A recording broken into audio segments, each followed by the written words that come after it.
Hello, this is James Hudnall and another episode of Creative Secrets. This one is about creating characters. I want to get into the process of creating a character and thinking it through more than just coming up with a name and a general attitude, etc. There's more to characters than that, and I want to give you an idea on how to make better characters than you see in a lot of fiction, because a lot of times fiction doesn't really give us characters that are worth anything, unfortunately. And my goal is to try to help people learn how to do it better than you're being taught. So to begin with, you should understand you should be able to answer certain questions. Like I did a video called The 5 Questions Every Writer Should Know. Well, this is similar to that, but it's more about character-oriented development. So here they are. Whose story is this? So is the character the main character or a side character? If they're a side character, are they working for the hero or the protagonist? Meaning they don't have to work for them specifically, but they should be on the side of either the protagonist or the antagonist. They can also be neutral characters, but we'll get into that a little bit later. But we should know like who their alignment is. Their alignment can change, but ultimately what do they have to do with the story? So the second question is, what do they need? Everyone needs something, everyone wants something, everyone's motivation is that they want something. Everybody doesn't necessarily realize that they want something, but they just instinctually want something, because that's part of being a human being. And how does that play into the story? How does that relate to the story? That's something you should think about. Number 3, what is the inciting incident? So in this case, it's if they're relevant or related to the incident in the first act that leads us to the second act. But they all have a sub-story, and depending on how complex that sub-story is, if they're part of a subplot, for example, what's the inciting incident of that subplot? Because as I've done in another video, I've explained that a subplot is like a story within a story, so it has its own structure. So number 4, what do they want specifically? This is important because whatever they want should matter within the story. They are not the protagonist, so whether they get it or not also depends on how it affects the story.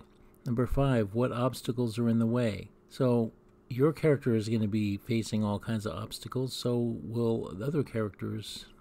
Not all of them, but many of them will. So it's good to know that, because in reality, people are used to not getting things too easily, unless they're just going to the store and buying something and they have the money to do so. But that's not challenging or interesting. So we want the story to flow in an interesting way. We want things to be unexpected. 6, what are the stakes for that character? 7, why should we care? Which is a good question. And does this character have any point in the story, and is it relevant? So we have to do that. We have to figure out if their appearance in the story has any value. Number 8, what does the protagonist learn? It doesn't matter if they're not a protagonist. This is mainly for protagonists, but it may not matter if they're a sub-character and they're just in to show up and say something and then we don't see them again. But if it's relative to a subplot or the plot, it might be relevant that they learn something. Number 9, how and why do they learn what they learn? And number 10, how does the story end? Again, that is related to the overall story, so it's related from the protagonist's point of view. But if it's a subplot, the subplot will have a beginning, middle, and end, as I've discussed before.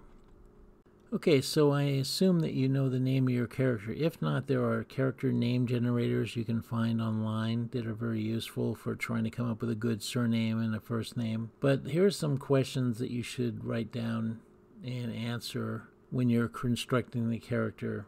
They're basic questions, but a lot of times people don't even go this far. So you would be ahead of yourself if you did this.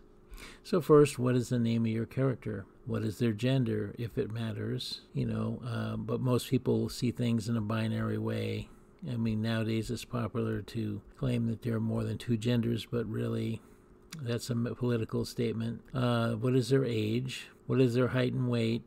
generally, the color of their hair, eyes, skin, etc. What appearance? Are they attractive? Are they average? Are they ugly? Are they clean? Are they dirty? Are they athletic? Are they flabby, etc.? Those things are also important because they tell us something about that character. So then we can go into the archetypal models, which we've discussed before. And I won't even get to that here. You can just go back and watch that video. What is their alignment? Alignment is like a term from role-playing games, but it actually is very helpful. So are they good? Are they bad? Are they somewhere neutral in the middle? Are they saintly? Are they troubled? Are they evil? Etc. Their race, if it matters. It doesn't always matter, but if it does matter, you can put that in there. What are their class? Class being what status in society are they at? Are they in a tribe? Are they homeless? Are they lower class, middle class, upper class? That can play an important part in the story, so you might want to think about that. What is their occupation and how do they make their money? That also may be important or may not be. You don't need to know that for every single character, but it can help. So it just depends on if they have a role to play in the story. What kind of work ethic do they have, if that's relevant? What kind of education do they have, if it's relevant? Are they well educated? Are they high school dropout, etc.? What is their home life like? Are they married? Are they single? Are they divorced? Do they live with their parents, etc.? Is the religion relevant, if they have a religion? Nationality or culture, again, is if that's relevant, you should think about it because it could have implications and it could be useful to your story. What is their place in the community? Are they popular in their community? Are they busy in their community? Do they belong to clubs or sports teams or lodges, etc.? Again, that may not be relevant to that character. It may be just a walk-on character, but those are things to think about for your main characters. What kind of amusements, hobbies, and interests do they have? What kind of pastimes do they have? That might be relevant, so you might want to think about those too, because it might tell you something about them. What kind of politics do they have? Are they liberal, conservative, middle of the road, communist, anarchist?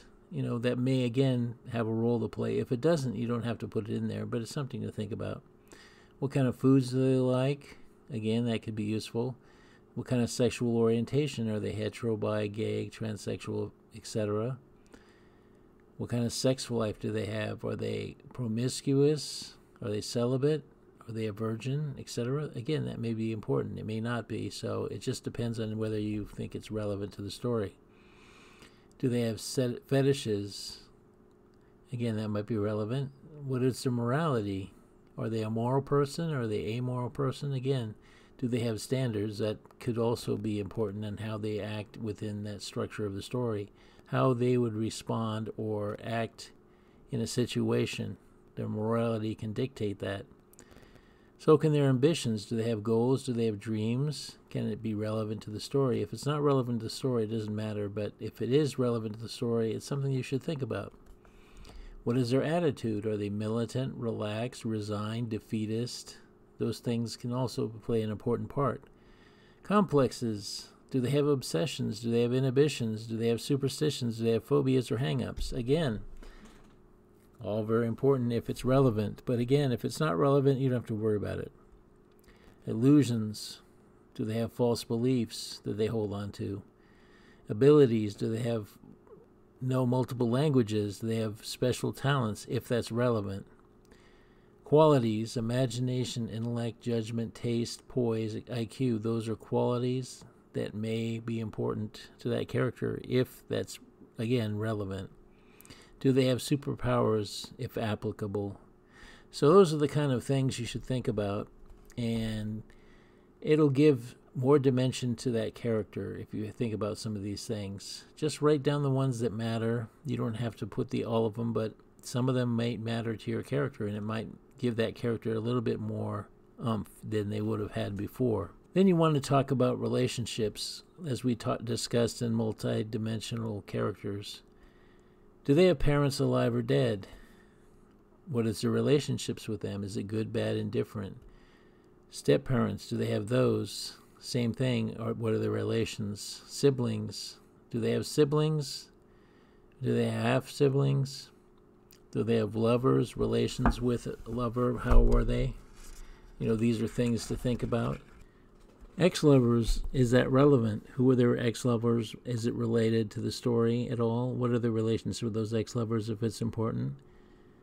And then you have other possible relations. Then you have enemies. Who are their enemies? Again, is it relevant? It is not relevant if they're not important to the story. But if it is relevant, you need to work that out and figure that out. Same thing with employers if it's relevant. Who do they trust? Who do they hate? Who do they love? Who do they desire? Who do they fear? Who do they love?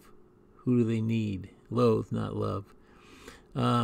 These are things, again, to think about if it's relevant. You definitely should have some of this stuff figured out for your main characters.